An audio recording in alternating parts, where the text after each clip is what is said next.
లో తేడా వచ్చినా, మధ్యలో దీపం కొండెక్కిపోయినా కంగారు పడకుండా దయచేసి. ఈవేళ ఈ నమ్మకాలు బాగా ఎక్కువైపోయాయి, అందరిలోనూ ఈ నమ్మకాలు బాగా పెరిగిపోయాయి. ఈవేళ సాయంత్రం నాకు ఒకళ్ళు ఫోన్ చేసి సాయంత్రం 4:30కి నాకు నేను రాత్రి పాము కల్లోకి వచ్చిందండి, ఏమన్నా చెయ్యాలా అని అడిగింది ఆవిడ. నేను వెంటనే ఏమన్నానంటే, నువ్వేం చేయక్కర్లేదమ్మా, పామే ఏమన్నా చేసుకుంటుంది, ఊరుకో అని చెప్పాను. నేను అలాగే చెబుతాను, మండితే నాకు.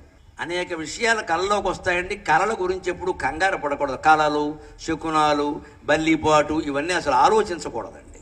గుడ్డి నమ్మకాలు బాగా పెరిగిపోయాయి జాతిలో.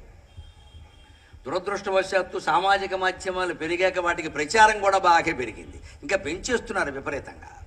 శకునాలను పట్టించుకోకూడదు ఎప్పుడూ కూడా. నువ్వు ఏ శకునం వచ్చినా జరిగే పనికి దానికి సంబంధం లేదు. ఎందుకో తెలుసా?